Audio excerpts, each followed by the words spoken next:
दुनिया के अंदर अगर कोई ऐसी भ्रष्ट अगर कोई पार्टी पैदा हुई है जो अपने करप्ट लीडरों के साथ खड़ी हुई है, तो उसका नाम है आम आदमी पार्टी। और जब ये कहते थे चोर है, तो मैं आपको बता दूं कि जब ये कहते थे चोर है, तो उस चोरी वाली लिस्ट में इन्होंने कभी भी आरएसएस के लीडर्स का नाम नहीं लिया। उसमें अगर ये नाम लेते थे तो नाम लेते थे बहन जी का लेते थे, मुलायम सिंह का लेते थे, लालू यादव का लेते थे, येदुरप्पा का लेते थे। और जब ये नाम लेते थे तो आप ये मानिए कि इनकी पूरी जो लिस्ट थी वो सिर्फ एससी और ओबीसी की लिस्ट होती थी। और आज जब ये कहते थे कि सब चोर है, तो ये तो वो है, ये तो वो केसेस है जो निकल कर सामने आ गए। मैं आपको बता दूं कि कई मुकदमे तो अभी दबे हुए हैं क्योंकि इनकी साठगांठ है सेंटर के साथ। और मैं आपको ये बात भी बताना चाहता हूं कि जब ये कहते हैं चोर है, इन्हें पता था कि दूसरा इनके ऊपर आरोप लगाए तो उससे पहले खुद शोर मचाना शुरू कर दो कि अपने घर में चोरी करके खूब मचाई शोर। तो इसकी वो वाली कहानी है। देखिए, जो जब इस बात को कहते तो बहुत गुस्सा आता है। आप जैसे लोग जब उन्हें बाबा साहब का अनुयायी बताते, तो मैं आपको एक बात बता देना चाहता हूं कि अभी तक लगभग 10 सालों में बाबा साहब की छुट्टी इन्होंने जो है गजेटेड हॉलीडे डिक्लेयर नहीं की 14 अप्रैल की। पता है आपको ये बात? दूसरी बात, जब नोटों पे फोटो लगाने की बात करते हैं तो बाबा साहब का नाम नहीं लेते। दूसरी चीज, बाबा साहब के सपनों को अगर सबसे ज्यादा कोई सरकार मारने वाली है वो दिल्ली की सरकार है। मैं आपको बता देना चाहता हूं कि दिल्ली के अंदर कितना बैकलॉग एससी एसटी का इस सरकार ने भरा। और आप कहते हो कि बाबा साहब की अगर फोटो लगा दी तो बाबा साहब के अनुयायी हो जाएंगे। संविधान को गरियाने वाले, संविधान के खिलाफ बोलने वाले, आरक्षण का खिलाफ करने वाले ये जो लोग हैं, आज ये अपने आप को पाक साफ अगर ये घोषित करने की कोशिश कर रहे हैं तो ऐसा नहीं है।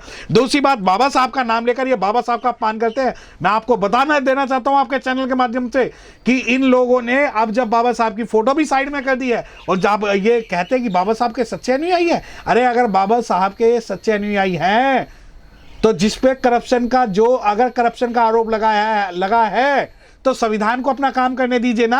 आप तो संविधान को ही काम नहीं करने दे रहे, क्योंकि जो सुप्रीम कोर्ट संविधान से चलता है आप उसकी बात नहीं मान रहे, जो हाई कोर्ट संविधान से चलता है आप उसकी बात नहीं मान रहे, जो सीबीआई कोर्ट चलती है उसके खिलाफ आप बोल रहे हो। जब राजेंद्र पाल गौतम की बात हुई तो उनके समर्थन में एक भी आदमी खड़ा नहीं हुआ, परंतु जब ये बात हुई इनके 2-3 मंत्रियों की तो पूरी की पूरी पार्टी सड़कों पर आ गई, उन्हें बचाने के लिए नौटंकी करने लगे। और जब आप ये बात बोलते हो कि जेल भेज दिया, जेल किसी बीजेपी या किसी सीबीआई या किसी ने नहीं भेजा, कानून ने अपना काम किया और कानून के काम के हिसाब से जो प्रथम दृष्टया जो चीजें सामने आ रही है उनके हिसाब से ये कानूनी प्रक्रिया हुई है। ऐसा है, पूरी दिल्ली के स्कूल अगर नाम कमाते तो दिल्ली के स्कूलों में जो साइंस बंद हुई है, साइंस स्ट्रीम बंद हुई है उसके बारे में बताएं, कॉमर्स स्ट्रीम जो बंद हुई है उसके बारे में बताएं। और जो जितने भी ये 1 या 2 स्कूलों में डेंटिंग पेंटिंग करके सोचते हैं कि दुनिया का जो सबसे अच्छा एजुकेशन सिस्टम इन्होंने बनाया है, तो ये बता दें कि इनका कौन सा स्कूल, दिल्ली गवर्नमेंट का कौन सा स्कूल दुनिया के टॉप 10 स्कूलों में शामिल है। तो अगर आप ये कहते हैं कि भाई ये शिक्षा की वजह से जेल भेज दिए गए, तो शिक्षा की वजह से जेल नहीं गए, शराब की वजह से जेल गए हैं। पता नहीं ये डाटा आप कहाँ से लाते हैं, कहाँ से लोग लाते हैं जो कहते हैं कि भारत की सबसे बड़ी जनहितकारी सरकार दिल्ली सरकार है। आप शायद कभी उत्तर प्रदेश नहीं गए। उत्तर प्रदेश के अंदर आपने कभी महामाया इंटर कॉलेज नहीं देखा, आपने कभी शायद बुद्धा इंटरनेशनल कॉलेज नहीं देखा, आपने शायद साहब काशीराम मान्यवर काशीराम स्कूल नहीं देखा, आपने शायद जो आप फ्री की बात कर रहे हो कि फ्री बिजली और फ्री पानी, आपको शायद ये नहीं पता कि पूरे भारत तो क्या पूरी दुनिया में जितने लाखों करोड़ों के पट्टे जो उत्तर प्रदेश के अंदर बहन कुमारी मायावती जी ने बांटे थे उसका तो ये 1% भी नहीं दे रहे। और दूसरी बात, जब आप ये बात कहते हो कि जन कल्याणकारी, हाँ जन कल्याणकारी है, एससी एसटी कंपोनेंट प्लान का पैसा ये लोग खा गए, ये इस कारण से जन कल्याणकारी है। एससी एसटी कंपोनेंट प्लान का पैसा फ्री बिजली में लगा दिया, ये जन कल्याणकारी है। एससी एसटीओ का पैसा पहले कॉमनवेल्थ में लगा और अब इन्होंने अपने प्रचार में लगा दिया, ये जन कल्याणकारी है। और एससी एसटी की जो स्कॉलरशिप इन्होंने खाई है वो जन कल्याणकारी है। और जिस जय भीम योजना को ये चलाते हैं, उस जय भीम योजना के अंदर एक भी शेड्यूल्ड कास्ट कैंडिडेट को इन्होंने रिफंड नहीं किया। और उस जो जय भीम योजना को ऐसे इन्होंने पब्लिश किया कि भारत की सबसे बड़ी योजना है।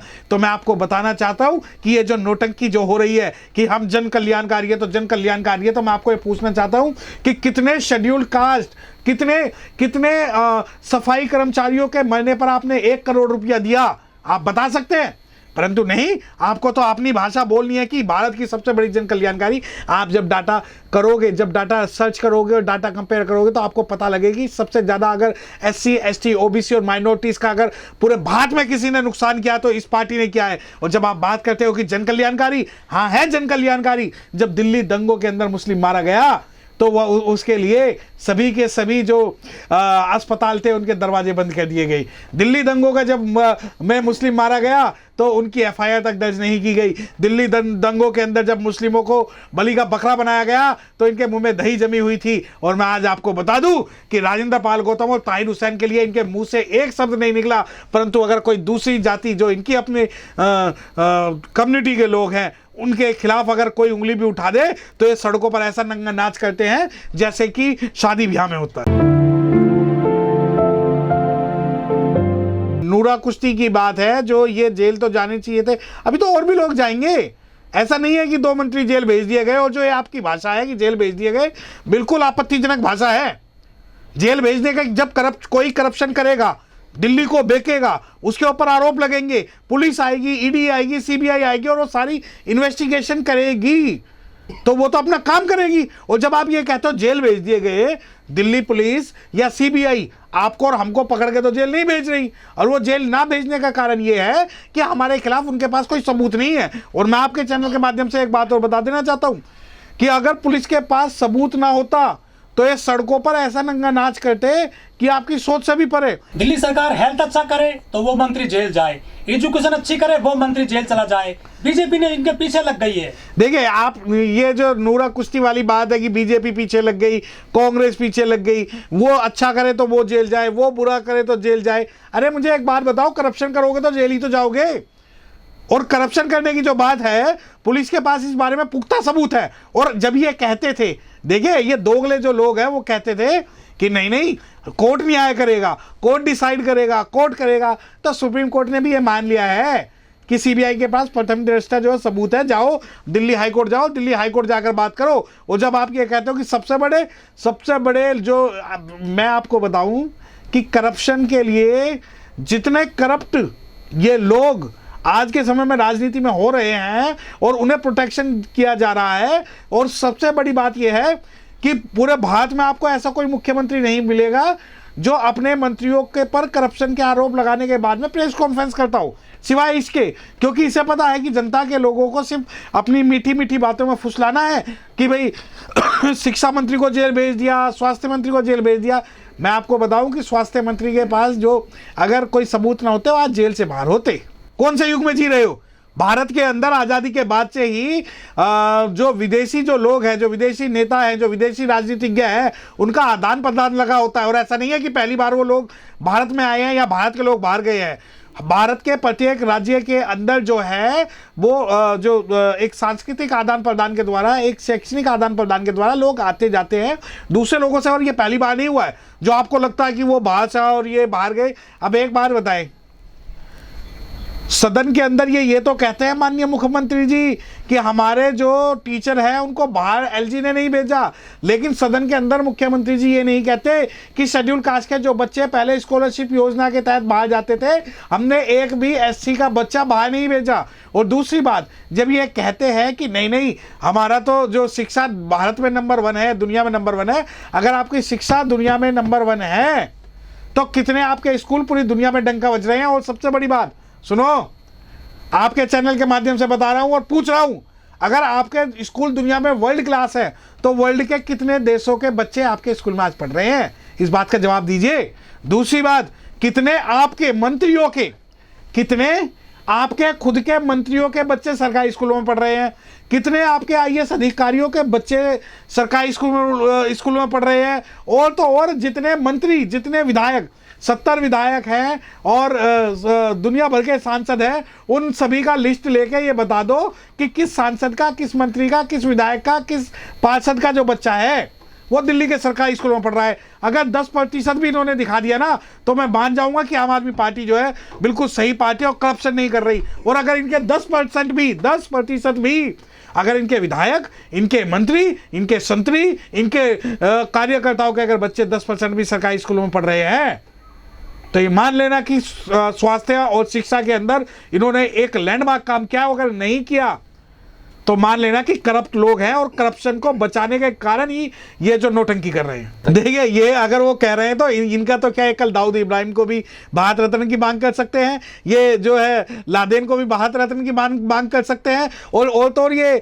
जो जितने टेररिस्ट हैं उनके लिए भी भारत रत्न की मांग कर सकते हैं। और अगर कोई करप्ट आदमी अगर जेल में जाए उसके भारत रत्न की मांग हो तो एक काम करो, एक विजय माल्या को भी भारत रत्न दे दो, एक नीरव मोदी को भी भारत रत्न दे दो, और जो है भारत रत्न हमारे कहीं एक मंत्री थे राजेंद्र पाल गौतम जी, उनका नाम भी ले लेना, उन्हें भी कहीं ना कहीं आपको भारत रत्न देना चाहिए। परंतु जब भारत रत्न देने की, अगर जेल जाना भारत रत्न देने की सबसे बड़ी योग्यता है, तो उन सभी कैदियों को भारत रत्न की मैं मांग करता हूं जो कई सालों से करप्शन के जुर्म में जो है जेल में पड़े हैं। अच्छा, कितने दिनों बाद सत्येंद्र जैन का इस्तीफा लिया गया है? ईमानदार पार्टी है तो आज या तो इन्हें सत्येंद्र जैन का इस्तीफा उस दिन लेना चाहिए था जब वो उसके ऊपर आरोप लगे, और आज जब आप पूरी की पूरी आपके खिलाफ चार्जशीट हो रही है, पुलिस के पास आपके खिलाफ सबूत हैं, आप लोगों को जवाब ना तो सुप्रीम कोर्ट में जवाब दिया जा रहा, ना दिल्ली हाई कोर्ट में जवाब दिया जा रहा, ना सीबीआई कोर्ट में जवाब दिया जा रहा, उसके लिए अपने आप को बचाने के लिए आप इस्तीफा ले लेते हो। आप जब मैं आपको बता रहा हूं कि ये जो जातिगत जो इस्तीफे या जातिगत या राजनीतिक जो जब ये इस्तीफे की बात कर रहे हैं, तो ये तो सिर्फ वो कहानी। आप एक बार बताएं, जब इनके मंत्री सत्येंद्र जैन पर जब आरोप लगे तो ये बड़े छाती पीट के पब्लिक डिबेट में कहते थे कोर्ट का ऑर्डर है, कोर्ट के आदेश से हम फिजियोथेरेपी ले रहे हैं, ठीक है। तो इन्हें आज याद आया सत्येंद्र जैन का इस्तीफा? राजेंद्र पाल गौतम का इस्तीफा तो रातों रात आपने ले लिया था और उसके ऊपर कोई बात भी नहीं की थी, परंतु जब सत्येंद्र जैन की बात होगी तो आप उसके साथ खड़े हो जाओगे, मनीष सिसोदिया की बात होगी तो भारत रत्न की बात करोगे। अरे भैया, एक मंत्री हमारा भी तो था, हमारा तो संदीप वाल्मीकि तक को आपने कहीं नहीं छोड़ा, एक आरोप लगा के उन्हें जो है बाहर का रास्ता दिखा दिया। तो मैं तो ये कहता हूं कि संदीप वाल्मीकि जो थे वाल्मीकि समाज से थे, उसलिए उसके पक्ष में नहीं बोले, और राजेंद्र पाल गौतम जो है जाटव समाज से है, उसके लिए आप एक शब्द नहीं बोले, क्योंकि दोनों ऐसे मंत्रियों को आपने जानबूझकर दूसरों के कहने पर बाहर का रास्ता दिखाया, क्योंकि आप जातिगत मानसिकता से एक विचारधारा को बढ़ाने का काम कर रहे हैं।